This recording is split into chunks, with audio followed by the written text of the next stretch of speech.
Bem-vindo ao nosso vídeo, pode entrar. Muito obrigado pela tua presença, tua companhia.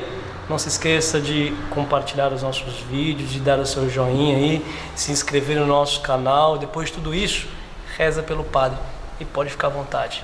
Um grande abraço.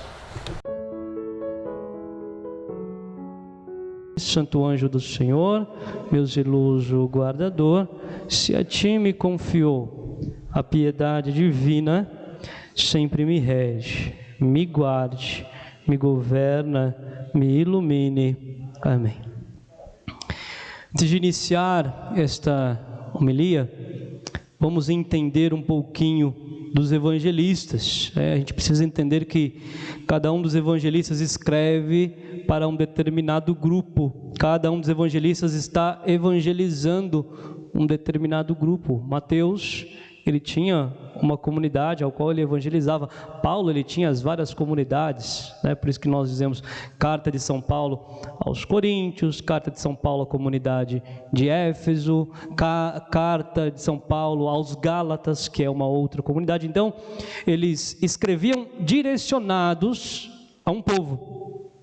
Mateus, aqui nós estamos lendo o Evangelho de São Mateus, e Mateus ele escreve direcionado a um povo. Por isso que quando nós lemos as passagens, mesmo que seja uma mesma passagem de um outro evangelista, nós conseguimos notar que o enfoque é outro. Nós podemos ler a mesma passagem em São João, podemos ler a mesma passagem em São Mateus, em São Lucas, em São Marcos, a mesma passagem, mas nós conseguimos notar que eles focam outra coisa, eles vêm de uma outra forma, colocam as palavras de Cristo, mas eles colocam de outra forma, com outros detalhes, por outro ângulo, nós dizemos assim, né?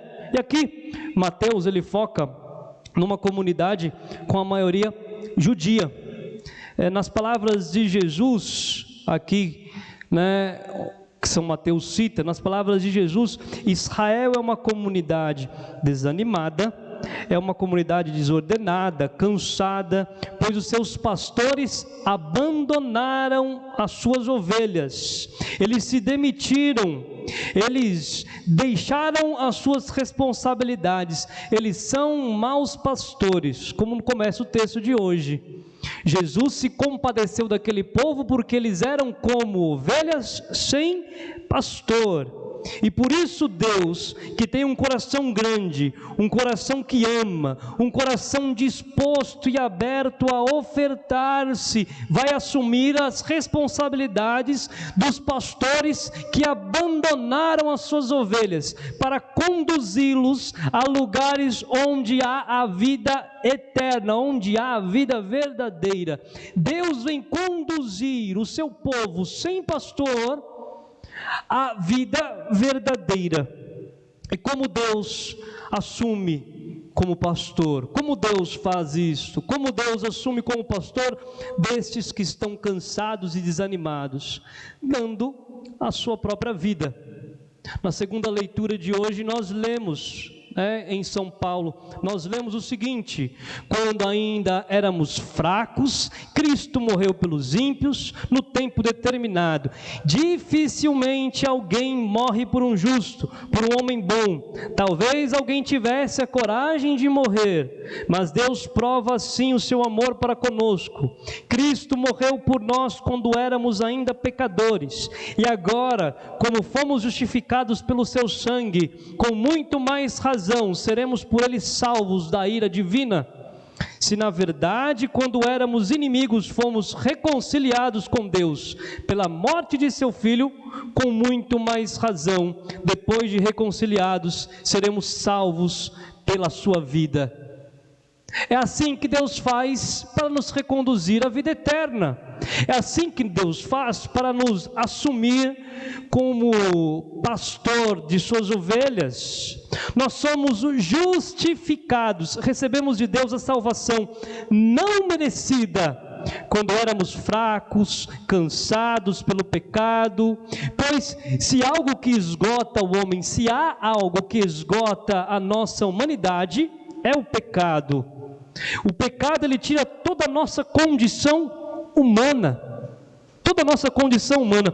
Muitos, talvez vocês já escutaram falar, errar é humano, né? Essa expressão, errar é humano. Em outro sentido, pecar é humano, mas eu diria, errar não é humano, errar não faz parte do humano, mas errar faz parte do animal. O pecado nos torna homens irracionais, nos condiciona a fazer coisas animalescas. Isto que o pecado nos propõe. O pecado nos tira da nossa humanidade. A nossa humanidade cai com o pecado. Quando estávamos no pecado e vivíamos em condições irracionais, quando não havia mais possibilidade alguma, Deus deu o seu Filho único, que é Deus com Ele, para que e somente um Deus pudesse nos devolver a vida humana que perdemos pelo pecado. Um Deus que se aniquilou por nós, para que nós tivéssemos de volta a nossa vida. O céu foi preparado para nós, o jardim, o paraíso foi preparado para nós, homens sem pecados, dispostos. Saímos do paraíso por causa do pecado, mas agora voltamos lavados no sangue do Senhor. Nós voltamos lavados no sangue de nosso Senhor, quando não mereceríamos, quando não tínhamos condições de suportar grande graça. É totalmente incompreensível a nós. Como diz São Paulo, por alguém bom, até existe alguém que dê a sua vida, mas quem daria a vida por alguém fraco e miserável? Pois é, Cristo se deu por nós quando nós somos fracos e miseráveis.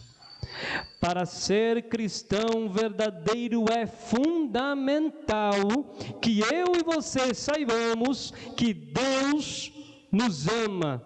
É essa certeza que deve pautar a nossa vida. É essa certeza que deve me fazer superar os sofrimentos, as dificuldades, os problemas. Saber que eu sou amado por Deus. Para nós o sentido da vida está aqui. Eis o nosso triunfo, a carta na manga que nós carregamos. O que faz com que as virgens continuem virgens? O que faz com que os padres se entreguem? O que faz com que os matrimônios perseverem? O que faz com que as famílias resistam? O que faz? As nossas forças? Não são as nossas forças. A certeza do amor de Deus em nossas vidas é o que vai me dar alegria, serenidade, esperança. Nós passamos por este tempo estranho, e o que nos faz perseverar neste tempo estranho? O que faz onde nós somos abandonados? Muitas vezes abandonados por nossos pastores. Às vezes os nossos pastores têm mais medo do que nós, neste tempo tão estranho que nós vivemos.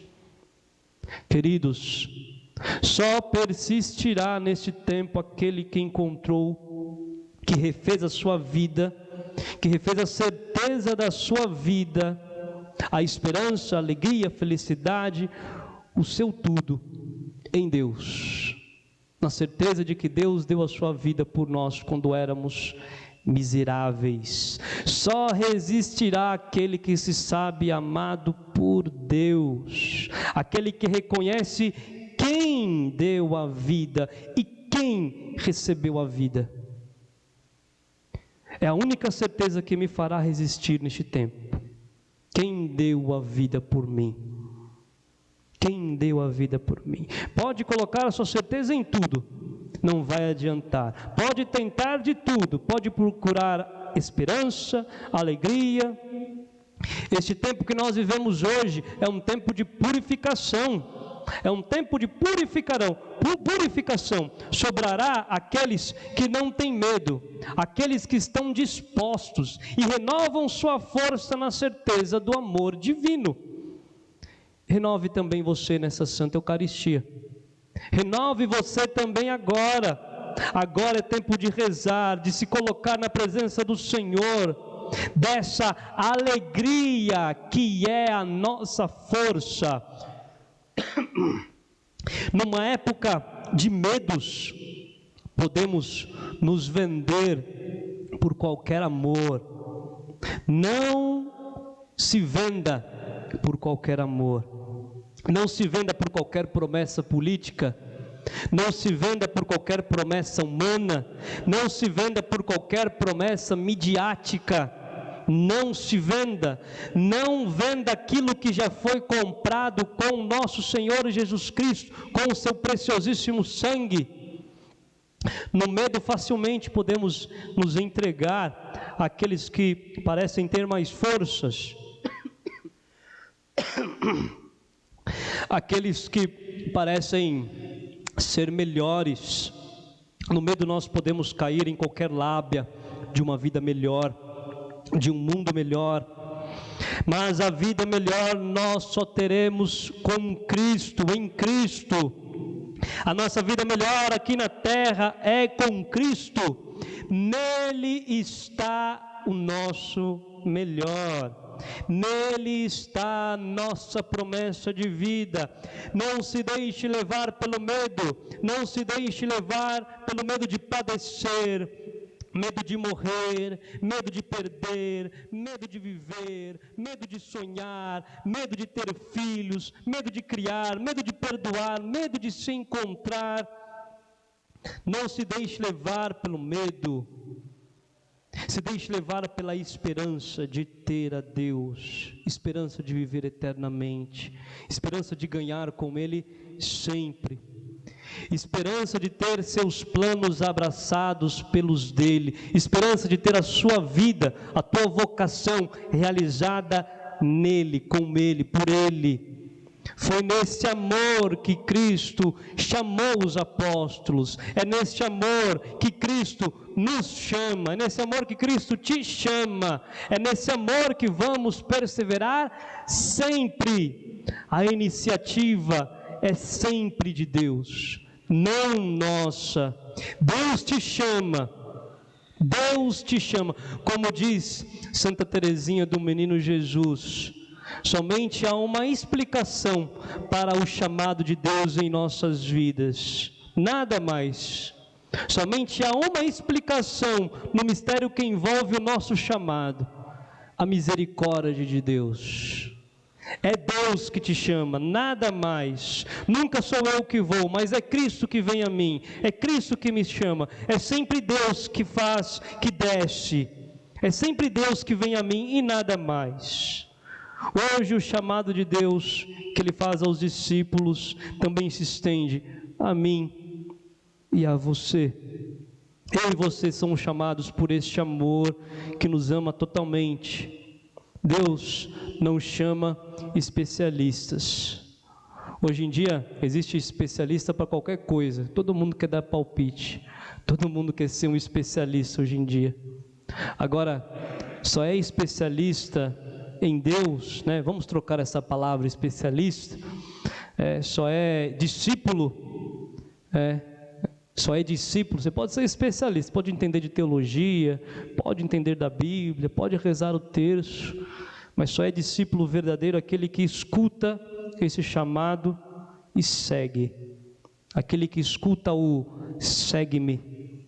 A messe é grande, mas são poucos os operários. Até quando nós vamos deixar de reconhecer este amor de Deus que se entregou por nós? Até quando nós não vamos fazer nada? Até quando ficaremos com nossas mãos atadas? Até quando? Você, ao aceitar esse chamado, pode ser a voz do pastor que muitos perdidos, desconsolados, desanimados, aflitos, descompassados precisam escutar. Você, ao escutar esse chamado, dizendo sim, seguindo o Senhor, você pode ser a voz do pastor. Você, aceitando este amor, abraçando este chamado, pode ser uma extensão, um prolongamento do amor de Deus na vida de muitos.